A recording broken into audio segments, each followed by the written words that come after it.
देश से बाहर निकाल दिया जाता है? नहीं, सबकी यहां पर इंपॉर्टेंस है, सबका अलग अलग रोल है, किसी की मर्जी के खिलाफ कुछ भी काम नहीं कर सकते हैं। समझ में आ रहा ना? क्या तो समझ में आ गया आप लोगों को? अब चलते हैं की feature of secularism, separation of religion and state. Secularism क्या करता है? रिलीजन और स्टेट को अलग अलग करता है। ठीक है, ऐसा नहीं है कि आप किसी एक धर्म को मानने वाले हैं, आपकी मेजोरिटी ज्यादा है तो स्टेट भी आपको फॉलो करेगी, या आप जो कहेंगे या आपके कहने के मुताबिक वो सरकार सुनेगी। ऐसा नहीं है। सरकार, रिलीजन और स्टेट दोनों अलग अलग है। समझ में आ रहा है? कह रहा है the state does not have any official religious and does not interfere in matter of religion. जो सरकार है उसका कोई ऑफिशियल रिलीजन नहीं है, धर्म नहीं है। सरकार किसकी है? सबकी। कहा जाता है ना कि सबका साथ सबका विकास कहा जाता है ना, तो सबका में कौन आ जाएगा? हिंदू, मुस्लिम, सिख, ईसाई सब लोग आ जाएगा ना। कह रहा इक्वलिटी ऑफ ऑल रिलीजन्स, यहां पे सभी धर्म बराबर है। The state treat all religions equally and does not discriminate on the basis of religion. सरकार जो है ट्रीट करता है, इक्वल ट्रीट करता है सभी धर्मों को, किसी के साथ, ठीक है, हीन भावना या डिस्क्रिमिनेट नहीं करता है रिलीजन के आधार पे। फ्रीडम ऑफ रिलीजन, आप किसी भी धर्म को मानने के लिए स्वतंत्र हैं। आपका मन करे तो आप रोजा रखिए, मन करे तो नमाज पढ़िए, ठीक है, मन करे तो आप अजमेर शरीफ जाइए, मन करे तो आप बाबा धाम जाइए, आपके मन के ऊपर डिपेंड करता है। ठीक है, आप कुछ भी कीजिए। क्यों? क्योंकि आप ऐसे कंट्री में रहते हैं जहां पे सेकुलरिज्म है। ठीक है ना, यहां पर कोई किसी को बोलने वाला नहीं है।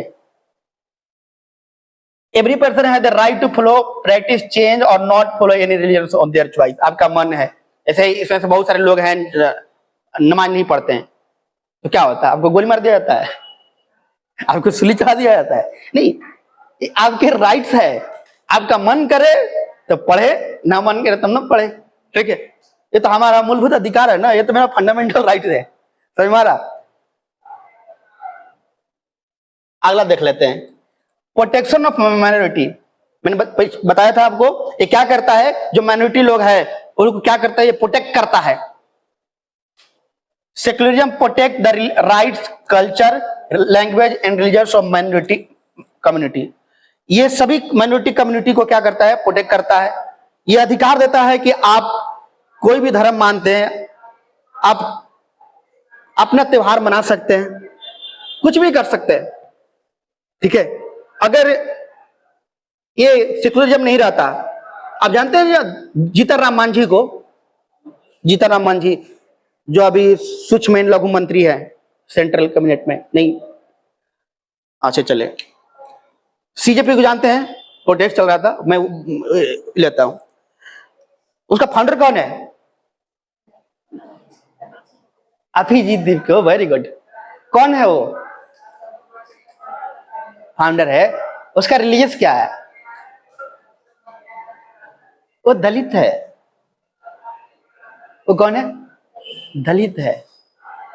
मैंने क्या बताया आपको कि एक टाइम ऐसा है कि दलितों को पीछे बोरा बांध दिया जाता है, उसके मुंह में बाल्टी लगा दिया जाता है, उसको अधिकार नहीं है अपना धर्म मानने का।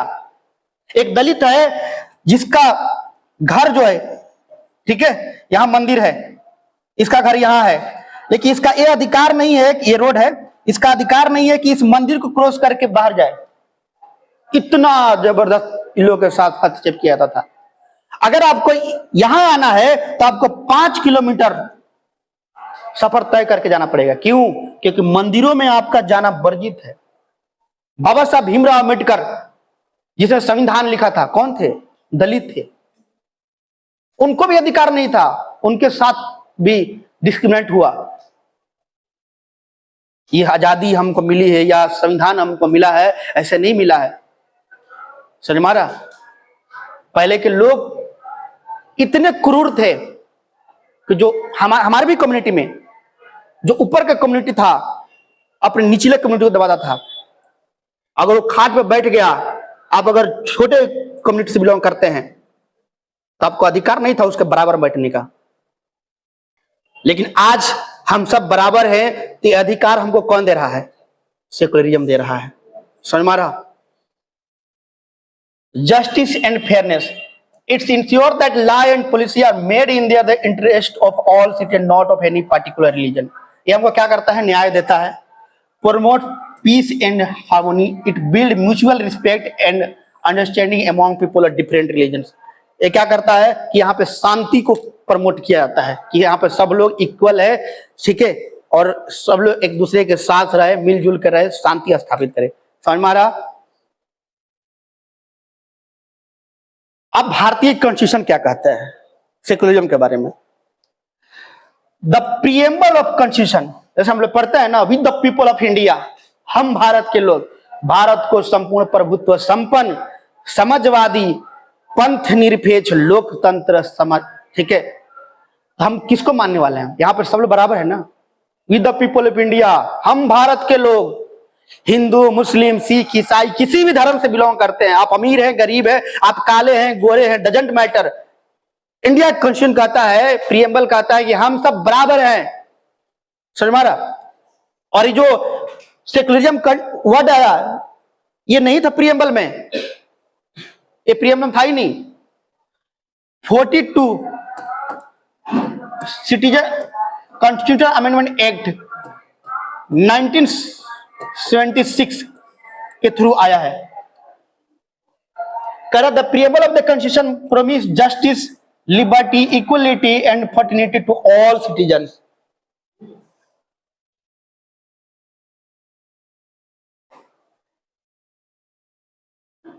फंडामेंटल राइट्स पार्ट 3 हम लोग पढ़े थे, ठीक है, उसमें क्या कर रहा था? आर्टिकल 25 to 28 पढ़ रहे थे ना हम लोग, राइट टू रिलीजियस फ्रीडम। समझ में आ रहा? उसमें क्या कह रहा था? धर्म अपना सकता है, ठीक है, कोई कहीं भी नमाज पढ़ सकता है। प्रीएम्बल का हिंदी होता है बेटा प्रस्तावना, मतलब ये यही उस दिन आपको लिखवाया था ना, इसके अवार्ड कितना है? 1,13,629 की समथिंग कुछ लिखवाया था। तो यही कॉन्स्टिट्यूशन है, इसी के अंदर प्रीएम्बल है, ठीक है। इसी के अंदर बताया गया है कि with the people of India, हम भारत के लोग, ठीक है, इसी कॉन्स्टिट्यूशन में लिखा गया प्रीएम्बल। प्रीएम्बल जिसे आपको क्या बताए, एक ग्रंथ टाइप का है ना, ग्रंथ जैसे कुरान शरीफ है मान के चलते आपको, तो उसमें आपकी जिंदगी जीने का तरीका, आप अगर एक फॉलो करते हैं इस्लाम धर्म को, तो आपके क्या तरीका क्या रूल है वो सारा कुछ बताया गया ना उसके अंदर। तो उसी तरह एक प्रीएम्बल है, इसके अंदर सब कुछ बताया गया है कि क्या करना है, आपको जिंदगी कैसे जीना है। ऐसा तो नहीं है ना कि आप माइनॉरिटी हैं तो आपके जो मेजोरिटी वाले हैं आप पे ऊपर दबाव डाल रहे हैं। समझ में आ रहा? तो इसी प्रीएम्बल के अंदर सब कुछ बताया गया है। The state shall not discriminate against citizen on the ground of religion, article 15। धर्म, कास्ट, ठीक, फेयर, रंग, रूप के आधार पे आपके साथ कोई भी डिस्क्रिमिनेट नहीं कर सकता। ये कौन कर रहा है? ये आर्टिकल 50 में लिखा गया है, ठीक है। और किसी भी माइनॉरिटी के साथ कोई भी भेदभाव ना हो, वो आर्टिकल 17 में बताया गया है। आर्टिकल 17 उसको बोला जाता है, हिंदी में बोला जाता है, हिंदी वाले हो आप लोग तो, अस्पृश्यता का अंत, यानी छुआछूत का अंत। कोई भी बहुसंख्यक मेजोरिटी वाले माइनॉरिटी पर अपना दबाव नहीं डाल सकता है कि आप दलित हो, ठीक है, आप छोटे जाति से हो, मैं ऊंचे जाति से हो, तो आपको अधिकार नहीं है कोई पानी भरने का, ठीक है, कहीं जाने का या किसी समाज में बोलने का। ये सिर्फ अपर लेवल वाले करते हैं, लेकिन कॉन्स्टिट्यूशन ने हमको ऐसा अधिकार दिया है कि आज हम सब इक्वल है, हम सब बराबर हैं। आज एक सीजेपी का फाउंडर अभिजीत दीपके खड़ा हुआ और पूरे इंडिया में क्रांति ला दिया है कि आज जो आप लोग जेन अल्फा हो, आप लोग भी अपने राइट्स के लिए लड़ जा रहे हो डीएम से। अब देखा आप लोगों ने राजस्थान के अंदर छोटे छोटे बच्चे जो थे जेन अल्फा, डीएम से लड़ गए। उनके स्कूल में रास्ता नहीं था जाने के लिए, उन्होंने अधिकार मांगा अपना, ठीक। वैल्यू ऑफ सेक्युलरिज्म, क्या वैल्यू है सेक्युलरिज्म का? रिस्पेक्ट, ये हमको सम्मान देता है। टॉलरेंस, ठीक है, ब्रदरहुड, भाईचारा, जस्टिस, न्याय देता है। यहां तक समझ में आ गया किसी को? Example of secular particle in India, क्या क्या एग्जाम्पल है? जैसे कह रहा है, अभी आप 15 अगस्त के दिन छुट्टी था ना? क्या कभी ऐसा होता है कि ईद आपके स्कूल में मना हो, या दशहरा स्कूल में मना हो? क्यों क्यों नहीं मना है? कभी सोचे आप लोग? या जो 25 दिसंबर होता है, क्रिसमस डे, क्यों नहीं मनता है स्कूल में? कभी सोचा आप लोगों ने? क्या कभी आप बताएं, क्या आपके दिमाग में कभी थॉट आया कि क्यों नहीं मनाया जाता है? जैसे 15 अगस्त मनाया जाता है, 2 अक्टूबर मनाया जाएगा, उस तरह से ये जो हमारी जो फेस्टिवल है, क्यों नहीं मनाया जाता है स्कूल में? कभी सोचा आप लोगों ने?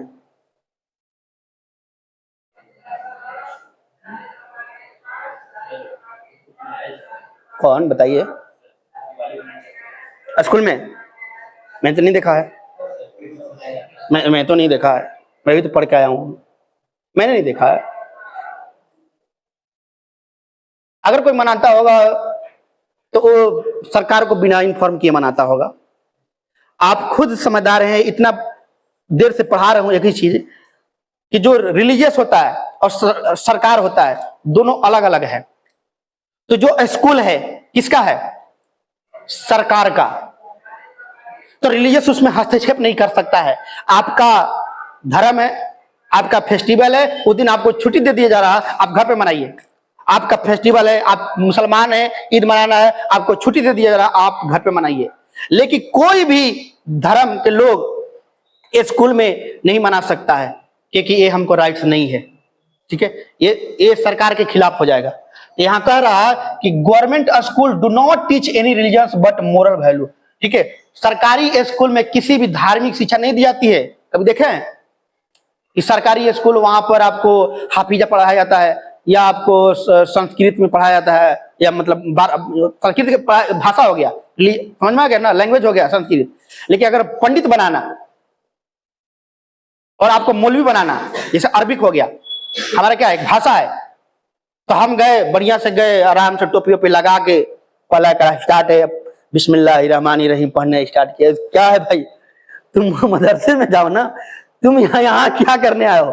समझ में आ रहा? ये पहले ही कह रहा कि government school do not teach any religious but moral value. आपके नैतिकता वैल्यू को समान किया जाएगा। ठीक है, the state provide equal protection to all places of worship. ठीक है, सरकार आपको सुरक्षा भी देगी। आप देखते भी होंगे ईद में जहां नमाजें होती है वहां पुलिस खड़ा रहती है, किसके प्रोटेक्ट करने के लिए? आपको प्रोटेक्ट करने के लिए। अभी मुहर्रम होता है, ठीक है, जुलूस निकलता है, पुलिस दौड़ जाती है ना कि भाई कहीं राइट ना हो जाए। किसकी प्रोटेक्शन के लिए? हमारी प्रोटेक्शन के लिए। अगर सरकार को लगता है कि ये लोग अपना फेस्टिवल है, मनाए चाहे मर जाए जी जाए, हमको क्या लेना देना है? ठीक है, तो सरकार तो फिर हमारी बात सुनेगी ना। ठीक है, सरकार कह रहा है कि हम किसी भी धर्म को भाई नहीं मानते हैं, लेकिन ऐसा भी नहीं है कि किसी धर्म के साथ अगर अन्याय हो, इनजस्टिस हो, तो मैं उसके साथ भी ना रहूं। समझ मारा? सरकार कह रही है कि अगर माइनॉरिटी को मेजोरिटी वाला दबा रहा है, तो ऐसा भी नहीं है कि मैं छोड़ दूंगा कि उसको मार दो भाई, मैं प्रोटेक्ट करूंगा। अगर कोई किसी भी धर्म को मान रहा है, कोई फेस्टिवल मना रहा, तो उसके फेस्टिवल को मनाने के लिए, ठीक है, मैं प्रोटेक्शन दूंगा। समझ मारा? People of different religions celebrate each other festival. Law are made for all citizens equally irrespective of religion. ठीक है, कोई बात कर रहा है कि यहाँ पे सभी धर्म लोग मिलजुल के एक साथ मनाते हैं। अब पढ़ते हैं कि सेक्युलरिज्म क्यों जरूरी है। It has been argued that secularism is a movement toward modernization and away from a traditional religious value. In political terms, secularism is a movement toward the separation of religion and government. often termed the separation of church and state. This can refer to reducing the between a government and a state region, replacing law based on scripture such as tolerance law, eliminating different. वो जितना भी पढ़ाया ना आप लोगों से, वो state और रिलीजन्स अलग अलग होता है, वही सब बात कर रहा है। इसे अपने भाषा में लिख दिया है, अब मैं आपको अपनी भाषा में समझा पाया। मेन बात समझिए, ये जो सरकार है, सरकार का कोई पार्टिकुलर धर्म नहीं होता है, ठीक है। वो किसी पार्टिकुलर धर्म के मानने वाले लोगों के साथ मतलब न्याय नहीं करता है, ठीक है। ये सरकार सबके लिए है, ठीक है। यहाँ पे हिंदू, मुस्लिम, सिख, ईसाई सब लोग बराबर है, इसलिए सरकार सबकी सुनता है, ठीक है, सबको प्रोटेक्शन देता है। समझ में आ रहा? Why it is important to separate religion from a state? The country in the world have more than one religious. In order to prevent the religious dominance of a particular religion, it is important to separate religion from a state. ठीक है। बहुत सारे country में, ठीक, बहुसंख्यक लोग रहते हैं। जैसे अगर आप अमेरिका के अंदर चले जाए या आप इंग्लैंड के अंदर चले जाए, तो इंग्लैंड में सबसे ज्यादा किस धर्म को मानने वाले लोग हैं? क्रिश्चियन। तो क्रिश्चियन लोग बोले कि जितने भी लोग बाकी लोग हैं रिमेनिंग, तो वो लोग क्या करें कि सब लोग भाई हमारे देश में रहना है, तो सब लोग क्रिश्चियनिटी फॉलो करना पड़ेगा, ठीक। और उसका साथ देने के लिए स्टेट भी, वहां की सरकार भी उन लोग को साथ दे कि भाई सही कह रहे लोग कि जिसको जिसको यहाँ रहना है सबको हमारी बात मानना पड़ेगा, ठीक है। तब जाकर मैं कोई भी बात होगा तो उनके साथ मैं जस्टिस करूंगा। समझ में? तो उसके साथ डिस्क्रिमिनेशन हुआ कि नहीं, भेदभाव हुआ कि नहीं? तो वही कह रहा है कि आपका जो कंट्री है मुल्क भारत, यहाँ पे क्या है कि सेकुलरिज्म है। हम लोग सारे धर्म के लोग रहते हैं यहाँ पे। हम होली भी मनाते हैं, दिवाली भी मनाते हैं, ठीक है, हम ईद भी मनाते हैं, लेकिन बाकी कंट्री में नहीं है ऐसा। हालांकि धीरे धीरे हर कंट्री अपने सुधार कर रहा। एक बार क्या होता है कि महात्मा गांधी, ठीक, वो साउथ अफ्रीका जाते हैं, उनके पास फर्स्ट एसी का टिकट रहता है। एक अंग्रेज आता है, उनको धक्के मार के निकाल देता है ट्रेन से, बोलता है कि तुम इंडियन हो और तुमको कोई अधिकार नहीं बनता है कि फर्स्ट एसी में बैठने का। महात्मा गांधी को ये बात बुरा लग गया, बोलता है कि तुम आज हमको अपने मुल्क के ट्रेन से निकाले हो, मैं वादा करता हूं तुमको अपने देश से भगा दूंगा। और 1947 में पूरे मुल्क से अंग्रेजों को भगा दिया, खदेड़ दिए। 27 ईयर्स नेल्सन मंडेला जो साउथ अफ्रीका का था, वो बोलता था कि हमको क्यों इनजस्टिस किया जा रहा। वो अश्वेत लोग था ना, वो काला लोग था, ब्लैक लोग था। वहां की जो सरकारें इनजस्टिस करती थी उन लोग साथ। 27 साल वो जेलों में रहा और संघर्ष करता रहा। ठंडे के दिन में जितने भी बाकी लोग था कैदी, सबको गर्म कपड़ा दिया जाता था, लेकिन इसको नंगे कर दिया जाता था, नेल्सन मंडेला को। और जब 27 साल के बाद जेल से बाहर आया तो क्योंकि वो मांग करता था, जो अंग्रेजों की बात नहीं मानता था, ठीक है, उसको क्या करता था अंग्रेज लोग, वो लोग जेल में डाल देता था। और सब लोग, जिसे इतने लोग हैं, क्या क्या बोल रहे हो? हाँ, तड़पाते थे, ठीक है, तड़पाते थे। 27 साल के बाद जब वो बाहर निकला नेल्सन मंडेला, वो अश्वेत प्रेसिडेंट बनने वाला पहला शख्स था। बहुत ये जो छुआछूत, अनटचेबिलिटी, काला गोरा का भेदभाव बहुत था। पहले दक्षिण अफ्रीका की टीम में अश्वेत लोग को लेता नहीं था। आज आप क्रिकेट देखते हो तो जानते हो ना, कागिसो रबाडा, ठीक है, मखनी एटैया मंखनी था, उन लोग को अधिकार नहीं था। लेकिन आईसीसी जो हेड है क्रिकेट का, उसने कहा कि नहीं, कोई भी कंट्री अफ्रीका के साथ नहीं खेलेगा जब तक से वहां के जो अश्वेत लोग हैं उन लोगों को नहीं खिलाएगा। तो आज देख लीजिए, सारे मुल्क में जितने भी ब्लैक वाले हैं, काले लोग हैं, वो लोग भी खेलता है ना, यानी सबको इक्वल दिया गया है ना, जस्टिस किया गया है ना। अब उनकी छोड़ो, आप जानते हैं ना हजरत बिलाल रज़ियल्लाहु अन्हु को, आप तो इस्लाम को फॉलो करने वाले जानते होंगे। हजरत बिलाल हबशी रहता नो, क्या थे? हबशी थे, एकदम काले थे, काले थे, लेकिन अल्लाह को प्यारे थे, नबी को प्यारे थे। एक बार होता क्या है कि वो अजान देते थे और एक दिन अजान नहीं दिए, सूरज ही नहीं निकला। हजरत हजरत साहब, हजरत मोहम्मद साहब कहते हैं कि जब तक से बिलाल अजान नहीं देंगे सूरज भी नहीं निकलेगा। तो आप सोचो, समझ में आ रहा? आप यकीन मानो, आप ऐसे कम्युनिटी में हो जहां पे आप सबको इक्वल भाव से देखा जा रहा है, और जो आपके जो मैसेंजर हैं मोहम्मद साहब, बहुत अच्छा उपदेश दिए हैं। कोई आके इनसे बोलता है या ये सवाल करते हैं लोगों से कि जो इस्लाम है इसका मेन फंडामेंटल क्या है, सिद्धांत क्या है, वास्तविक इस्लाम क्या है? तो किसी ने कहा नमाज, किसी ने कहा हज, किसी ने कहा कुरान।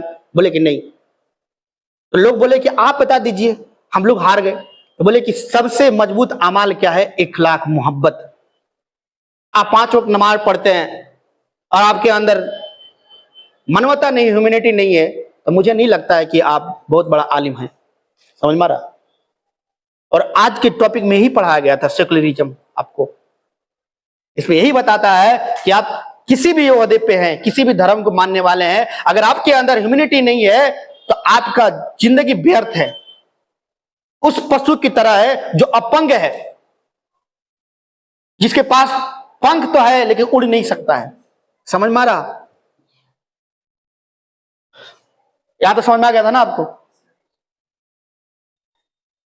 देखा, the Indian state work in various way to prevent the religious dominance. In Indian government aspects like law, court, police station, government school and office are not supposed to display or promote any religions. ठीक है, कह रहा कि court, police station, government school या office कोई भी किसी भी एक धर्म को, पर्टिकुलर धर्म को फॉलो नहीं करता है, उसके लिए सब बराबर है। ऐसा होता है क्या कोर्ट में किसी भी एक कम्युनिटी को मानने वाले, जिसकी बहुसंख्यक मतलब माइनॉरिटी ज्यादा, मेजोरिटी ज्यादा है, जैसे नॉन मुस्लिम, यहाँ पे तो हिंदुओं की ज्यादा है, कहे कि नहीं सिर्फ मैं जस्टिस करूंगा हिंदुओं के साथ, उसी का मतलब केस लड़ूंगा, उसी के साथ न्याय दूंगा, ठीक है, बाकी लोगों के साथ मैं कुछ नहीं जानता हूं। ऐसा जानता है क्या? नहीं। क्यों? क्योंकि यहाँ पे हम सब बराबर है, इसलिए ये सब जितनी भी चीजें हैं, कोर्ट हो गया, पुलिस स्टेशन, गवर्नमेंट स्कूल, सब क्या करता है कि किसी खास धर्म को प्रमोट नहीं करता है। The second way is the adoption of the strategy of not interference. It means that in order to respect the sentiment of audience and do not interference with the religious practice, the states make certain exception of particular religious community. The third way in which Indian secularism working through the strategy of intervention, that in order to prevent his religious-based exclusion and discrimination of lower castes, the Indian constitution bans untouchability. समझ में आ रहा? ये कह रहा कि अपने से जो मेजोरिटी वाले हैं माइनॉरिटी को दबा नहीं सकते हैं। अगर वो ऐसा करते हैं तो सरकार उनके साथ, ठीक है, सख्त से सख्त, ठीक है, कानून बनाएगी। हमारा the state is the intervene the religious order to end social practice that is the belief, discriminate and the exclude and the violate fundamental rights of lower caste who are the citizen of this country. बात समझ में आ गया पूरा? बात ये कह रहा है कि यहां पर जितने भी धर्म के लोग रहते हैं सब बराबर है। अगर कोई व्यक्ति किसी भी धर्म के साथ या उसके मतलब राइट्स के साथ, ठीक है, छेड़छाड़ करता है तो सरकार उसके साथ सख्त से सख्त, ठीक है, सजा देगी। किसी का अधिकार नहीं है कि अपने से निचले वाले हैं, जिसकी तादाद कम है, जो माइनॉरिटी वाले हैं, ठीक है, मेजोरिटी वाले वो क्या करते हैं, उसको दबा नहीं सकते हैं। समझ में आ गया? अब कह रहा है कि in what way the Indian secularism different from that of other democratic country. ये कह रहा है कि बाकी कंट्री से आपका मुल्क भारत का जो सेक्युलरिज्म है अलग कैसे है। इतना बता दिया हूं, आप तो लोग तो शायद बता देंगे, आप लोग बताएं, कोई बताए मेरे को? आप लोग खड़े हो जाओ, कुछ बताइए कि आपका मुल्क भारत बाकी कंट्रियों से डिफरेंट कैसे है। वेरी गुड, इसमें हर धर्म के लोग रहते हैं, सबकी विचारधारा एक है, ठीक है, सब लोग इज्जत, ठीक है, रिस्पेक्ट के साथ रहते हैं, किसी भी भेदभाव के साथ नहीं रहते, सब लोग बराबर हैं, ठीक है। बाकी कंट्री में क्या है, भेदभाव होता है, क्यों? क्योंकि वहां पर मेजोरिटी ज्यादा है। जैसे आप इजराइल के अंदर चले जाएं तो वहां पे जीसस लोग हैं, ठीक है, जीव लोग हैं, ठीक है ना, यहूदी लोग। बाकी आप इंग्लैंड में चले जाए तो वहां पे क्रिश्चियन है ज्यादा, ठीक है। लेकिन इंडिया है कि यहाँ पे सभी धर्म के लोग रहते हैं, इसलिए यहाँ पर क्या है कि ये बाकी कंट्री से अलग है, सेकुलरिज्म कंट्री है। Unlike the strict separation between the religions and the state in America, secularism in Indian society means that a state can intervene in the religious matter. The separation of religions and the state in India does not mean that the state maintain a principal distance religion. The means that any interference in religion by the state is to be based on constitutional principle. जो संवैधानिक सिद्धांत है उसको follow करता है। Indian secularism, though the state does not strictly separate from religion, it does maintain a principle distinct in the means that any interference in religion by the state is to be based on constitutional principle laid on the constitution. Main बात ये कह रहा है कि यहाँ पर जो बाकी कंट्री में होता क्या है, वहां पे सरकार भी, ठीक है, हस्तक्षेप करने लगता है। जैसे अभी इजराइल कर रहा है ना फिलिस्तीनियों पे, तो वहां के कौन सपोर्ट कर रहा, वहां की गवर्नमेंट सपोर्ट कर रहा है ना। लेकिन इंडिया में क्या है, इंडिया में कह रहा है कि यहाँ पर किसी भी स्टेट का, इंडिया में कह रहा कि यहाँ के स्टेट का कोई पार्टिकुलर एक धर्म नहीं है, ठीक है, और ना ही किसी एक पार्टिकुलर धर्म को मानने वाले लोगों को सपोर्ट करता है। यहाँ पे सेकुलरिज्म है, यहाँ पे जो स्टेट है सभी धर्मों को बराबर अधिकार देता है, ठीक है। लेकिन ऐसा भी नहीं है कि धर्म को नहीं मानता है स्टेट तो वो हस्तक्षेप भी नहीं करेगा। अगर माइनॉरिटी वाले को मेजोरिटी वाले क्या कर रहा है, दबाव डाल रहा है, ठीक है, तो उसके प्रोटेक्शन के लिए स्टेट हरदम खड़ा रहती है। समझ में आ गया, समझ में आ गया। ये आपका यूनिट कंप्लीट होता है। ये आप लोग लिख लें, ये आपके लिए है, ये पूरा आर्टिकल लिख लें, इसी में से शायद पूछेगा।